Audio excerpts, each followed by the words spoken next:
আল্লাহ বিশ্বাস যদি করেন তাহলে রেজাল্ট খারাপ হলে আত্মহত্যা করেন কেন? আল্লাহ আপনার তাকদির লিখেন নাই? আল্লাহ বিশ্বাস করলে আপনি চাকরি পাচ্ছেন না, হতাশ কেন? আল্লাহ যদি বিশ্বাস করবেনই তাহলে আপনি মেয়ের পিছনে জীবন নষ্ট করছেন কেন? আল্লাহতে যদি বিশ্বাস থাকেই তাহলে নামাজ নাই কেন? আল্লাহ যদি বিশ্বাস করেনি আলহামদুলিল্লাহ তাহলে যাকাত দেন না কেন? তাহলে দিনের জন্য কোনো ফিকির নাই কেন? দিনই এলেম অর্জন কেন করেন না? কেন কোরআন তেলাওয়াত করা শেখেন না? কথাগুলো কি কষ্ট পাচ্ছেন? একটু পান, আমি দোয়া করি একটু যেন আপনি কষ্ট পান এবং এই কষ্টটা যেন আপনাকে আল্লাহর দিকে নিয়ে আসে। এই কষ্টটাই যেন আপনাকে আল্লাহর দিকে নিয়ে আসে। আল্লাহ তৌফিক দান করেন, আমিন। সবসময় নরম নরম ওয়াজে কাজ হয় না, সবসময় নরম নরম কথা বলে কাজ হয় না। আমাদের কাছে আবু বকর রাদিয়াল্লাহু আনহুর সুন্নতও আছে, ওমর ইবনে খাত্তাবের সুন্নতও আছে। আল্লাহ পাক আমাদেরকে তৌফিক দান করেন, আমিন। তাহলে ভাই আল্লাহ বিশ্বাস করবো তো ইনশাআল্লাহ? তাহলে এক কথায় আল্লাহর কোনো হুকুম ছাড়া যাবে না। রাজি? আল্লাহ পাকের কোনো হুকুম আহকাম ছাড়বো না ইনশাআল্লাহ। রাজি আছেন? আল্লাহ তুমি কবুল করো, আমিন। দুই, আল্লাহ পাকের ফেরেশতা মণ্ডলীতে বিশ্বাস করি তো ইনশাআল্লাহ? ফেরেশতায় বিশ্বাস করলে গোপন পাপ কিভাবে করতে পারি? ফেরেশতায় বিশ্বাস করলে বাথরুমে পাপ করেন কিভাবে? ফোনের মধ্যে পাপ করেন কিভাবে? গোপনে মেয়ের সাথে পাপ করেন কিভাবে? গোপনে গোপনে পরকিয়া করেন কিভাবে? যদি আল্লাহকে আমরা আল্লাহর ফেরেশতার বিশ্বাস থাকেই তাহলে আমাদের এই ফেরেশতারা লিখছে না সবকিছু? লিখছে না? আল্লাহ পাক আমাদেরকে বিশ্বাস করার মতো করার তৌফিক দান করেন। হাদিসে জিবরিল সহিহ মুসলিমে আছে এবং মিশকাতে আছে। হাদিসে জিবরিলের মধ্যে নবী সাল্লাল্লাহু আলাইহি ওয়াসাল্লাম বলেছেন, আন তা'বুদাল্লাহা কাআন্নাকা তারাহ ফাইন লাম তাকুন তারাহু ফাইন্নাহু ইয়ারাক। শোনো মুসলমানরা, তুমি এমন ভাবে আল্লাহর ইবাদত করো যেন তুমি আল্লাহকে দেখছো, আর যদি তুমি আল্লাহকে দেখতে না পারো তাহলে জেনে রাখবা আল্লাহ তোমাকে দেখছেন। এই বিশ্বাসটার নাম হলো ইহসান। কি নাম? ইহসান। এই ইহসানের সাথে ইবাদত করলে আমাদের মধ্যে সবসময় আল্লাহ কনসিয়াসনেস থাকবে। আল্লাহর ফেরেশতারা লিখছেন, আল্লাহ দেখছেন। অতএব প্রকাশ্য গোপনে আমার দ্বারা পাপ করা সম্ভব। এরপরে পাপ হতে পারে কি না? হতে পারে না? পারে না? যদি পাপ হয়ে যায় কি করবেন? হতাশ হয়ে যাবেন না। যতবার পাপ হবে 2 রাকাত নামাজ, যতবার পাপ হবে ওযু করে 2 রাকাত নামাজ, ইনশাআল্লাহ আল্লাহ পাক পাপ মাফ করে দিবেন। তাই বলে আল্লাহ পাকের এই দয়ার সুযোগ নিয়ে পাপ করতেই থাকবেন না। দয়ার সুযোগ নিয়ে পাপ করতেই থাকবেন এমনটা নয়। আল্লাহ পাক যেমন গফুর রহিম, আল্লাহ পাক তেমনি শাদীদুল ইকাব। আল্লাহ পাক যেমন রহমান রহিম, পরম করুণাময় অসীম দয়ালু, আল্লাহ পাক তেমনি কঠিন শাস্তিদাতাও। ঠিক আছে? 2 নম্বর পিলার মালায়েকায় বিশ্বাস। 3 নম্বর ওয়া কুতুবিহি, আল্লাহ পাকের সমস্ত আসমানি কিতাবে বিশ্বাস করব। রাজি আছি তো ইনশাআল্লাহ? তাহলে কোরআন পড়া শিখবো তো ইনশাআল্লাহ? তেলাওয়াত, আরবি ভাষা, আরবি ব্যাকরণ, তাফসীর এতটুকু শিখতে হবে। আল্লাহ পাক তৌফিক দান করেন। ওয়া রুসুলিহি, আল্লাহ পাকের সমস্ত রাসূলে বিশ্বাস করব তো ইনশাআল্লাহ? আমরা কি শুধু নবী মুহাম্মদকে বিশ্বাস করি সাল্লাল্লাহু আলাইহি ওয়াসাল্লাম, না সমস্ত রাসূলকে বিশ্বাস করি? বলেন, কনসেপ্ট ক্লিয়ার করেন। আচ্ছা, আরেকটা কথা, আমাদের নবীজির পরে কি আরো নবী আসতে পারে? তো অনেক মানুষে বলছে যে গোলাম আহমেদ কাদিয়ানীও নবী। বাংলাদেশে যে এগুলোর সংখ্যা দিন দিন বাড়ছে, তা আমাদের কোনো ভূমিকা নাই কেন? আমাদের কি মনে হয় যে আল্লাহ পাক আমাদেরকে ধরবে না? শোনেন, যাদের প্রত্যক্ষ মদতে আর পৃষ্ঠপোষকতায় বাংলার মাটিতে এগুলো ছড়াচ্ছে, আল্লাহ পাকে এক একজন জালেমের কঠিন হিসাব নেবেন। আর আমরা তো অজ্ঞ হলাম কিভাবে? ঈসাই মুসলিম আবার কি? মুসলমানদের মধ্যে কোনো ঈসাই মুসলিম বলে কোনো শব্দ নাই। আমাদের কালিমা স্পষ্ট, লা ইলাহা ইল্লাল্লাহ, আল্লাহ ছাড়া কোনো মাবুদ নাই, মুহাম্মাদুর রাসূলুল্লাহ, মুহাম্মদ সাল্লাল্লাহু আলাইহি ওয়াসাল্লাম আল্লাহ পাকের সর্বশেষ নবী। তারপর লা নবিয়্যা বা'দা, তারপরে কোনো নবী আসবে না। হ্যাঁ, ঈসা ইবনে মারইয়াম আসবেন। তিনি আসবেন কখন? দাজ্জালকে হত্যা করার জন্য নবী হিসেবে নন, তিনি আসবেন কি হিসেবে? উম্মাহ হিসেবে। আল্লাহ রাব্বুল আলামিন আমাদের একদম আকীদা পরিষ্কার করে রাখেন ইনশাআল্লাহ। আর এই ধরনের দাওয়াত যদি দিতে কেউ আসে, একটা চল লাগাই দিবেন ধরে। তারপর কি হবে দেখা যাবে, তারপর কি হবে দেখা যাবে। একদম কষে থাপ্পড় লাগাই দিবেন। মুহাম্মদ সাল্লাল্লাহু আলাইহি ওয়াসাল্লামের উম্মত হয়ে থাকলে এদেরকে একদম সুযোগ দিবেন না আপনি। আমার নবীর পরেও নবী আসবে এমন মতবাদ প্রচার করতেছে, নাউযুবিল্লাহ। ওলামায়ে কেরাম বাংলা জমিনে থাকতে এটা কখনো সম্ভব হবে না ইনশাআল্লাহ। এদের যত পণ্য আছে এগুলো একটা পণ্য ব্যবহার করবেন না কখনো। লিস্ট করে দেখবেন কোন কোন পণ্য এদের। আমি এগুলো বলতে চাচ্ছি না পাবলিকলি। সচেতন হন, ইমান কোন দিক দিয়ে বের হয়ে চলে গেল আল্লাহ পাক আমাদেরকে মাফ করেন। নবীজি এই যুগের কথাই বলছিলেন সম্ভবত, যে ইউসবিহুর রাজুলু মুমিনান ওয়া ইউমসি কাফিরান, একজন ব্যক্তি সকাল করবে মুমিন অবস্থায়, সন্ধ্যা হবে কাফের অবস্থায়। আস্তাগফিরুল্লাহ। ওয়া ইউমসি মুমিনান ওয়া ইউসবিহু কাফিরান, সন্ধ্যা করবে মুমিন অবস্থায়, সকাল হতে হতে কাফের হবে।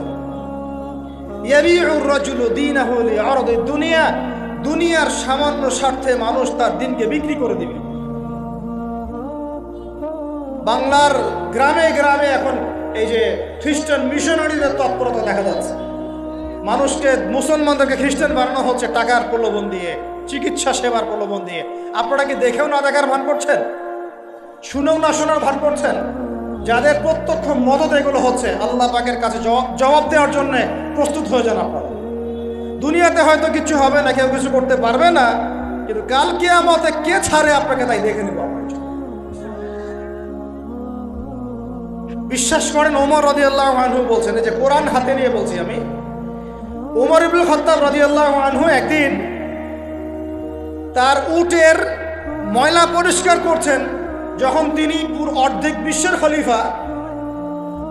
বিশ্বের খলিফা উটের ময়লা পরিষ্কার করছেন। আলী ইবনে আবি তালেব এসে বলছেন, ইয়া আমিরুল মুমিনিন, আপনি আপনার পরবর্তী খলিফাদের উপরে কত কঠিন বোঝা চাপায় দিচ্ছেন। এত কিছু করার পরে নিজে উটের বোঝাও, উটের ময়লা পরিষ্কার করছেন, আমাদের জন্য এত কঠিন করে দিলেন খেলাফতের দায়িত্ব। তখন ওমর ইবনুল খাত্তাব বলছেন, এই কথাটা শোনেন। তিনি বলছেন যে আমাকে উচ্চ প্রশংসায় ভাসিও না, ইয়া আবুল হাসান। আবুল হাসান হচ্ছে আলী রাদিয়াল্লাহু আনহুর নাম। হে আলী, আমাকে উচ্চ প্রশংসায় ভাসিও না। আমি ভয় করি ইরাক তো তখন মুসলমানদের আওতায় আছে, ইরাকের ফোরাত নদীর কিনারায় যদি কোনো ছাগলের বাচ্চাও না খেয়ে মারা যায়, আমি ওমর ভয় করি কাল কিয়ামতের মাঠে আল্লাহ আমাকে এর জন্য জবাবদিহি করাবে। কি বুঝলেন? ওই যুগ আর এই যুগ লা ইস্তামিআন, এটা কখনো একসাথে মিলবে না। এগুলা জাদুঘরে চলে গেছে এখন।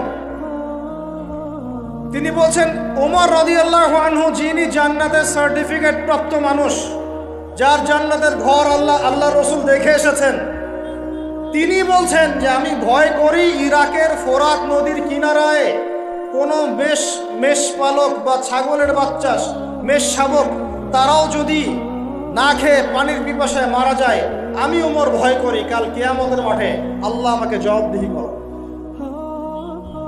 আর কিছু বলতে হবে আপনাদেরকে? ব্যাস, যার মধ্যে নফসের মধ্যে নূর আছে তার জন্য উপদেশ যথেষ্ট। ফাযাক্কির ইন্নামা আনতা মুযাক্কির, তুমি উপদেশ দাও, তুমি শুধু উপদেশ দাতা। লাস্তা আলাইহিম বিমুসাইতির, তুমি কারো প্রতি দারোগা নও। ফাযাক্কির ইন্নাফাআতি যিকরা, যদি উপদেশ কাজে আসে উপদেশ দিয়ে যাও। সায়াযাক্কারু মান ইয়াখশা, যে আল্লাহকে ভয় করে সে ইনশাআল্লাহ অতি শীঘ্রই লাইনে চলে আসবে। আল্লাহকে ভয় করে, ব্যাস আমাদের কাছে এতটুকু, এর বেশি আমাদের কোনো দায়িত্ব নাই। এখন শোনেন, যে কথা বলতে এতদূর চলে আসলাম, মুহাম্মদ সাল্লাল্লাহু আলাইহি ওয়াসাল্লামের পরে আর কোনো নবী আছে? আকীদা স্পষ্ট থাকবে তো ইনশাআল্লাহ? এবার আসেন, ওয়া কুতুবিহি বলতে আমরা সমস্ত কিতাবে বিশ্বাস করি, ওয়া রুসুলিহি বলতে আমরা সমস্ত আম্বিয়া কেরামে বিশ্বাস করি। ওয়াল ইয়াউমিল আখির, 5 নম্বরটা কি ভাই? ওয়াল ইয়াউমিল আখিরাতের জীবনে আমরা বিশ্বাস করি। আখেরাতে যদি বিশ্বাস করি তাহলে আমাদের দ্বারা দুনিয়াকে সর্বোচ্চ অগ্রাধিকার দেওয়া সম্ভব না। আমরা দুনিয়ায় চলবো আখেরাতের স্বার্থে। কিসের স্বার্থে দুনিয়া চলবো? কিসের স্বার্থে ভাই? আল্লাহ তৌফিক দান করেন, আমিন। আমাদের চলার মূল মন্ত্র একটাই, কোন কাজ আমাদেরকে আখেরাতে বেনিফিটেড করবে, উপকার দিবে, ওই কাজে আমি আসি। যেই কাজ আমাকে পরকালে কোনো ফায়দা দেয় না, ওই কাজে আমি নাই। কথা ক্লিয়ার? যেই কাজ আমাকে আখেরাতে কি দিবে, ফায়দা দিবে, সেই কাজে আমি আসি। যেই কাজ ফায়দা দিবে না, সেই কাজে কি? তো এখন গার্লফ্রেন্ড ফায়দা দিবে? সুদ ফায়দা দিবে? বলেন, অন্যের সম্পদ আত্মসাৎ করা ফায়দা দিবে? জুলুম করলে ফায়দা দিবে? বুঝবেন, আল্লাহ পাক বোঝার তৌফিক দান করেন, আমিন। 6 নাম্বারটা হচ্ছে ওয়ান তুমিনা বিল কদরি খাইরি ওয়া শাররি, তাকদীর বা ভালো মন্দের এই ফয়সালার প্রতি, আল্লাহর পক্ষ থেকে ফয়সালার প্রতি তুমি বিশ্বাস করবে। এই 6টা হলো পিলার। 6 নাম্বার পিলারটা কি ভাই? তাকদীর বা ভাগ্যে বিশ্বাস করা। করি কিনা? এইখানে আপনাদের সাথে আমার কথা। তাকদীর বা ভাগ্যে বিশ্বাস করলে রিজিক নিয়ে এত পেরেশান হওয়ার কিছু নাই। তাকদীর ভাগ্যে বিশ্বাস করলে এই যে ছোটখাটো বিপদ আপদ বালা মুসিবত আসতেছে আমাদের জীবনে, আসতে আসে না, এইগুলোতে বিচলিত হওয়ার কিছু নাই, কিছু নাই। আমার তাকদীরে যা লেখা হয়েছে আল্লাহ পাক ছাড়া এটা কেউ বদলাতে পারবে না। আপনার আমার তাকদীরে যদি লেখা থাকে যে আমাদের হাতে আল্লাহর জমিনে আল্লাহর কালিমার পতাকা প্রতিষ্ঠিত হবেই, কোনো শক্তি ঠেকাতে পারবে না। আর যদি না লেখা থাকে তাহলে সারা দুনিয়া মিলেও আমার কোনো উপকার করতে পারবে না। আমরা আল্লাহর প্রতি পূর্ণ তাওয়াক্কুল করি, পূর্ণ বিশ্বাস রাখি ইনশাআল্লাহ। আর এটাও বিশ্বাস করি ইনশাআল্লাহ তাআলা আল্লাহ পাক আমাদের হাতে আল্লাহর জমিনে দিন কায়েম করাবেন ইনশাআল্লাহ। কেউ আটকাতে পারবে না ইনশাআল্লাহ তাআলা, যদি আল্লাহ পাক আমাদের সাথে থাকে। এখন আল্লাহ কার সাথে থাকবেন? ওই যে শুরুতে বলেছে, ইন তানসুরুল্লাহ ইয়ানসুরুকুম, যে আল্লাহর দিনকে সাহায্য করে আল্লাহ তার সাথে থাকবে ইনশাআল্লাহ। কথা ঠিক আছে ভাই? আচ্ছা, আর বেশ বাড়ালাম না, এবার আসেন। 1 নাম্বার বুঝলেন, ইমানদার হতে হলে এইরকম ইমানদার হতে হবে। কয় পিলার ভাই? কয় পিলার? 1 নাম্বার বলেন আল্লাহ বিশ্বাস, 2 নাম্বার ফেরেশতায় বিশ্বাস, 3 নাম্বার হ্যাঁ আসমানি কিতাব সমূহ, 4 নাম্বার নবী রাসূলগণ, 5 নাম্বার পরকাল, 6 নাম্বার মুখস্থ থাকবে ইনশাআল্লাহ। এই 6টা পিলারকে 3টা কাজ করবেন। কয়টা কাজ? 1, তাসদীক বিল জিনান, এই যে কলব হৃদয় আছে, হৃদয় থেকে বিশ্বাস করা। বিশ্বাস করি আমরা, হৃদয় থেকে বিশ্বাস করি তো ইনশাআল্লাহ। ওয়াল ইকরার বিল লিসান, মুখে স্বীকৃতি দিবেন। মুখে কি দিবেন? স্বীকৃতি দিচ্ছি কিনা। আর 3 নাম্বার হচ্ছে ওয়াল আমালু বিল আরকান, কাজে প্রমাণ করা, কাজে বাস্তবায়ন। এখন যদি কেউ বলে আমি ইমানদার, নামাজ পড়ে না, কাজে বাস্তবায়ন হলো? ইমান আমার খুব পাকাপোক্ত, যাকাত দেই না, হবে? বছর বছর হজ উমরা করেন, এদিকে মানুষের সম্পদ আত্মসাৎ করতেছেন, হবে? ব্যাস, এই কথা ক্লিয়ার বোঝা যাচ্ছে কি? আল্লাহ পাক আমাদের সবাইকে তৌফিক দান করেন। এই ইমান যদি থাকে ইনশাআল্লাহ দুনিয়া সফল, পরকালে সফল। 2, ওয়া আমিলুস সলিহাত, আমলে সলেহ মানে কি? এক কথায় বোঝেন, এক কথায় বোঝেন। আমলে সলেহ মানে হচ্ছে আল্লাহ পাক কোরআনে এবং তার রাসূল হাদিসে, কোরআনে তার রাসূল হাদিসে যত নেক আমল করতে বলেছেন সব নেক আমল করা হলো আমলে সলেহ। ক্লিয়ার? কি বললাম বলেন তো আমার সাথে? আল্লাহ পাক কোরআনুল কারীমে তার রাসূল হাদিসের মধ্যে যত নেক কাজ করতে বলেছেন সেগুলো করার নাম, সেগুলো করার নাম আমলে সলেহ। যেমন নামাজ, যেমন সওম, যেমন সাদাকা, যেমন রমজানে সওম রাখা, হজ করা, উমরা করা, পিতা মাতার সাথে ভালো ব্যবহার, এমনকি মুসলিম ভাইয়ের সাথে হাসি মুখে কথা বলা, মুসাফা করা, হাসি মুখে কথা বলা, এগুলো থেকে শুরু করে যত উচ্চ পর্যায় পর্যন্ত আছে, একদম আপনার চেহারা দাড়ি থেকে নিয়ে জিহাদের ময়দান পর্যন্ত সবকিছু কি আমলে সলেহ। ক্লিয়ার কথা? এবার আরেকটা বিষয় বোঝেন, আমলে সলেহ এটা হচ্ছে একটা পিঠ। পয়সার যেমন 2 পিঠ থাকে, এটা আমলে সলেহের 1 পিঠ। আরেক পিঠে কি আছে? আরেক পিঠে আছে আল্লাহ পাক কোরআনে, তার রাসূল হাদিসে যত মন্দ কাজ থেকে দূরে থাকতে বলেছেন, সেগুলো থেকে দূরে থাকার নাম হলো আমলে সালেহ। বুঝতে পারি নাই? একটা পিঠ তো চিনলেন, ভালো কাজগুলো করা, আর একটা পিঠও চিনেন।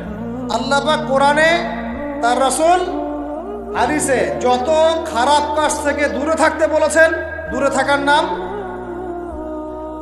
আরো জোরে বলেন, দূরে থাকার নাম। এই যে আপনি সুদ খাচ্ছেন না, এটাই আমলে সালেহ।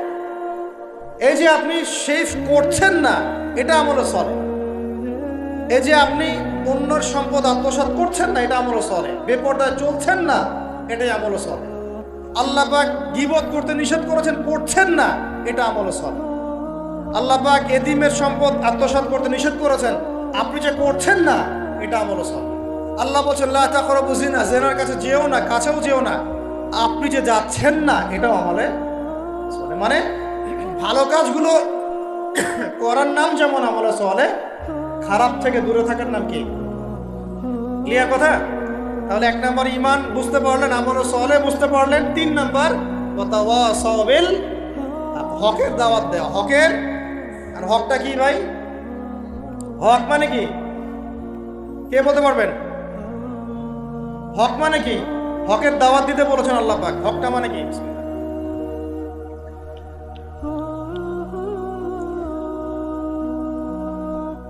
আমার হাতে কি এটা? এই জুমার রাত চলতেছে না, কালকে জুমার দিন। জুমার দিন একটা সূরা পড়তে হয়, সূরাটার নাম কি? জোরে বলেন। সূরা কাহাফ জুমার দিনে তেলাওয়াত করলে এক জুমা থেকে আরেক জুমা পর্যন্ত আপনার এই যে হায়াত, এটা ইমানে নূর দিয়ে আল্লাহ ভরে দিবেন। আর এই সূরা কাহাফ আপনাকে দাজ্জাল থেকে বাঁচাবে। কার থেকে বাঁচাবে? সূরা কাহাফের সাথে আল্লাহ রাসূল দাজ্জালকে সম্পৃক্ত করেছেন। সূরা কাহাফ ছাড়া অন্য কোনো সূরার কথা বলা হয়নি। সূরা কাহাফ আপনাকে দাজ্জাল থেকে বাঁচাবে ইনশাআল্লাহ। এই সূরার মধ্যেই আছে হকের সংজ্ঞা। কিসের সংজ্ঞা? এই সূরার মধ্যে 29 নম্বর আয়াতে আপনি পাবেন আল্লাহ রাব্বুল আলামিন বলছেন ওয়াকুলিল হাক্কু মির রাব্বিকুম, সুবহানাল্লাহ, ওয়াকুলিল হাক্কু মির রাব্বিকুম ফামান শাআ ফালইউমিন ওয়া মান শাআ ফালইয়াকফুর। হে মুমিন মুসলমান শোনো, হক সত্য সেটাই যা তোমার রবের পক্ষ থেকে নাজিল হয়। হকের সংজ্ঞা বুঝতে পারলাম? হক বা সত্য সেটাই যা তোমার রবের পক্ষ থেকে নাজিল হয়। এখন আমাকে বলেন, আল্লাহর পক্ষ থেকে কি নাজিল হয়েছে বলেন? আচ্ছা, যখন তাওরাত নাজিল হয়েছিল ওটা কি হক ছিল না বাতিল ছিল? হক ছিল। জাবুর হক ছিল। তারপরে ইনজিল, সর্বশেষ যে কোরআন নাজিল হলো এটা কি হলো তাহলে? এখন কোরআনের ব্যাখ্যায় হাদিস আছে না নাই? হাদিস আছে না নাই? নাকি শুধু কোরআন মানলেই হবে, হাদিস মানার দরকার নাই? এরকমও তো দল আছে আমাদের দেশে, আছে না? খবরদার এসব এই ফিতনায় পা দিবেন না। ওয়া মা ইয়ানতিকু আনিল হাওয়া, আল্লাহ বলছেন আল্লাহর নবী নিজের মন গড়া কোনো কথা বলতেন না। ইন হুয়া ইল্লা ওয়াহয়ু ইউহা, তিনি শুধু সেই কথাই বলতেন যা তার কাছে ওহী করা হয়েছে। হাদিসের কথাগুলো এগুলো আল্লাহর পক্ষ থেকে আসা, নবী সাল্লাল্লাহু আলাইহি ওয়াসাল্লাম তার জবানে বলেছেন। এখন এই কোরআন এবং হাদিস হলো হকের মানদণ্ড। তাহলে কোরআন হাদিসের সাথে যা মিলবে তা আমি নিব, যা মিলবে না তা নিব। আবার বলি, কোরআন হাদিসের সাথে যা মিলবে তা আমি নিব, যা মিলবে না তা আমি নিব না। বাস, যা মিলবে তাই নিবেন। যার কথাই কোরআন সুন্নাহর সাথে মিলবে আপনি নিবেন, মিলছে না নিবেন। আমার কোনো কথা যদি দেখেন কোরআন সুন্নাহর সাথে মেলে নাই, ওটা দেওয়ালে ছুঁড়ে ফেলে দেবেন, কোনো দরকার নেই। হতেই পারে মানুষের সব কথাই যে একদম 100% পারফেক্ট হবে, নট নেসেসারি, ভুল হতে পারে। যদি দেখা যায় কোরআন সুন্নাহর সাথে মেলে নাই, ছুঁড়ে ফেলে দেবেন। যেটা মিলেছে অবশ্যই নিতে হবে।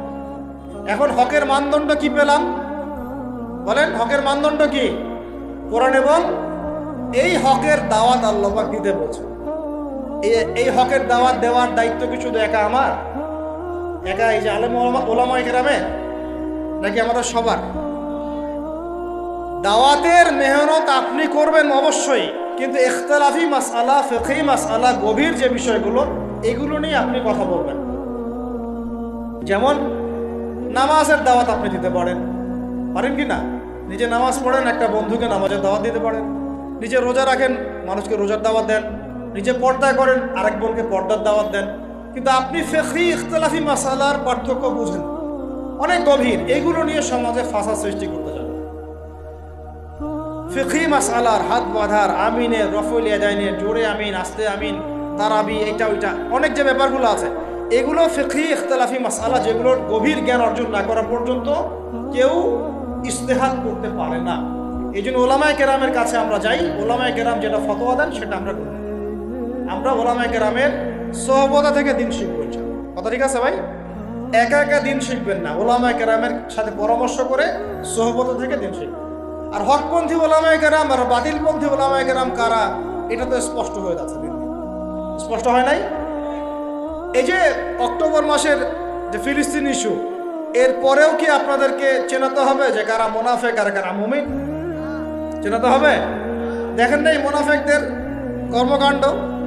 এইরকম সময় তারা ইহুদিদের পক্ষে কথা বলে নাই? বলে নাই? এরকম নির্লজ্জ জাতি, নির্লজ্জ একটা প্রজন্ম যারা যুদ্ধ চলাকালীন ইহুদিদের পক্ষে কথা বলেছে। আল্লাহ পাক হেফাজত করেন আমাদেরকে এই ফিতনা থেকে। মুহাক্কিক আলেমদের সাথে পরামর্শ করে দিন পালন করবেন, আল্লাহ পাক তৌফিক দান করবেন। তাহলে হক বলতে বোঝাচ্ছি কোরআন এবং হাদিস। আল্লাহ পাক কোরআন হাদিসের এই হকের দাওয়াতটা সবাইকে দেওয়ার তৌফিক দান। দাওয়াতটাকে দিব শুধু সৎ কাজে আদেশ করব নাকি অসৎ কাজে নিষেধ করব? বলেন। আচ্ছা, এইটা মূলনীতি দাওয়াতের। শোনেন, এই কথাটা ভালো করে শোনেন। আল্লাহর নবী সাল্লাল্লাহু আলাইহি ওয়াসাল্লামের যে ভদ্র কোনো মানুষ ছিল, আসছিল কখনো? নম্র, সভ্য, ভদ্র কোনো মানুষ পৃথিবীতে কখনো আসছে তার চাইতে? আসবে? তা এখন আমাকে বলেন তো, তাহলে তাকে মাইর খাইতে হলো কেন? ভদ্র মানুষ, নম্র মানুষ, মানুষের ভালো চান, এতিমের পাশে দাঁড়ান, বিধবার পাশে দাঁড়ান, কোনোদিন কাউকে একটা গায়ে টাচ করেন নাই, কটু কথা বলেন নাই, কখনো মিথ্যা কথা বলেন নাই। আল আমিন। এই মানুষটাকে মানুষ 15 বার হত্যা করার চেষ্টা করেছে। কতবার? 15 বার আল্লাহর নবীকে হত্যা করার চেষ্টা করেছে। তাই তার দাঁত মানুষ মেরে ভেঙে দিয়েছে, তার পা মচকে দিয়েছে, তারপরে তার মাথার মধ্যে আঘাত করেছে, কড়া ঢুকে গেছে উহুদের যুদ্ধের দিন। পিঠের মধ্যে উটের নাড়ি ভুঁড়ি চাপিয়ে দিয়েছে, দড়ি দিয়ে ফাঁস দেওয়ার চেষ্টা করেছে। তো এই কাজগুলো রাহমাতুল লিল আলামিন নবী মুহাম্মদ সাল্লাল্লাহু আলাইহি ওয়াসাল্লামের ক্ষেত্রে কেন হলো? তিনি যদি সৎ কাজে আদেশ করতেন শুধু, তাহলে সমাজের মানুষ তাকে মাথায় তুলে না। যখন থেকে তিনি সৎ কাজে আদেশের সাথে অন্যায়ের নিষেধগুলো করা শুরু করেছেন, তখন থেকেই সমাজের অন্যায়কারীরা তার শত্রু হয়ে গেছে। এটা হলো হকের দাওয়াত 3, 4 ওয়াতাওয়াসাউ বিস-সাবর, ধৈর্যের উপদেশ। তো এখন আমাকে উত্তর দেন দেখি, হকের সাথে ধৈর্যের সম্পর্ক কি? বলেন, কে বলতে পারবেন? হকের দাওয়াতের সাথে ধৈর্যের কি সম্পর্ক? হ্যাঁ, মাশাআল্লাহ, ভেরি গুড। যখন হকের দাওয়াত দিবেন, সুরসুরি মার্কা দাওয়াত না, গোলালু মার্কা দাওয়াত না, সব তরকারি দিয়েই চলে, এমন না। যখন সত্য মিথ্যা স্পষ্ট করবেন আপনি, তখন চতুর্দিক থেকে আপনার কাছে বাধা আসবে। কথা বুঝতে পারছেন? প্রথম বাধা আসবে আপনার পরিবার থেকে। কি থেকে? পরিবার, তারপর সমাজ, তারপর আসবে এক শ্রেণীর ধর্মীয় অঙ্গনের এক শ্রেণীর মানুষ থেকে আপনার বাধা আসবে। আর সর্বশেষ বাধা আসবে আপনার একদম বিশ্বশক্তি, পরাশক্তি থেকে। কথা বুঝতে পারছেন? এই 4টা ধাপে বাধা আসে মানুষের জীবন। প্রথম বাধা আসে পরিবার থেকে, তারপর সমাজ, তারপর ধর্মনেতা, তারপর আস্তে আস্তে দেখবেন ওই বিশ্ব নেতা থেকে বাধা আসে। আল্লাহর নবীর ক্ষেত্রেও তাই হয়েছে, আর নবী ইব্রাহিমের ক্ষেত্রেও তাই হয়েছে আলাইহিস সালাম। প্রত্যেক নবীর জীবনেই তাই হয়েছে। যারা হকপন্থী তাদের প্রত্যেকের জীবনে তাই হবে, এটাই সুন্নাত। এর বাইরে যদি কিছু হয়, বুঝে নিতে হবে যে আমরা হকের উপর নাই। যদি দেখেন যে আপনি মাশাআল্লাহ ইসলামের খুব দাওয়াতি কাজ করছেন, কোনো বাধা বিপত্তি নাই, কোনো সমালোচনা নাই, কোনো নিন্দা, গীবত, তহমত, আগ্রাসন নাই, প্রতিবন্ধকতা নাই, বুঝবেন আপনার দাওয়াত একটা গোলালু মার্কা দাওয়াত। এই দাওয়াতে 1000 বছরও যদি আপনি দাওয়াতি কাজ করেন, আল্লাহর জমিনে দিন কায়েম হবে না, কোনোদিনও না। আল্লাহ পাক আমাদেরকে বোঝার তৌফিক দান করেন। তাহলে হকের সাথে সবরের সম্পর্ক কি? হকের দাওয়াত দিতে গেলে বাধা বিপত্তি, বাধা মুসিবত আসবে, তখন আমাদেরকে কি করতে হবে? সবর করতে হবে, ধৈর্য ধরতে হবে। এবং এই সবরের উপর ইস্তেকামা থাকলে আল্লাহ পাকের পক্ষ থেকে সাহায্য নেমে আসবে। এখন আল্লাহ পাক কোরআনে আমাদেরকে বলছেন, এই 4টা গুণাবলী অর্জন না করলে তোমরা সবাই ক্ষতির মধ্যে আছো। আল্লাহ পাক আমাদের সবাইকে 4টা গুণাবলী অর্জন করার তৌফিক দান করেন। আল্লাহ পাক বললেন, সময়ের কসম, এই সময় মহাকালের কসম করে বলতেছি যে ইন্নাল ইনসানা লাফি খুসর, তোমরা সব মানুষ ক্ষতির মধ্যে আছো। তবে এই 4টা গুণাবলী যারা অর্জন করতে পেরেছে এরা বাদ দিয়ে ইল্লাল্লাযীনা আমানু, যারা খাঁটি ইমানদার হয়েছে। কয় পিলার?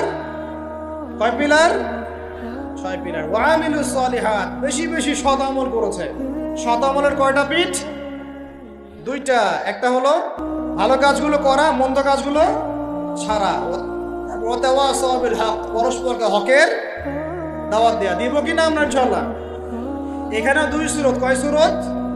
একটা সৎ কাজে আদেশ, একটা অসৎ কাজে নিষেধ। আরেকটা হলো ওয়া তাওয়াসাউ বিস সবর, এবং ধৈর্য ধরবো। বাধা বিপত্তি আসবে, বাধা বিপত্তি, বালা মুসিবত আসবে। হকের পথে নামেন, আপনিও ফেস করবেন। এই সময় আমরা কি করব? হতাশ হয়ে যাব?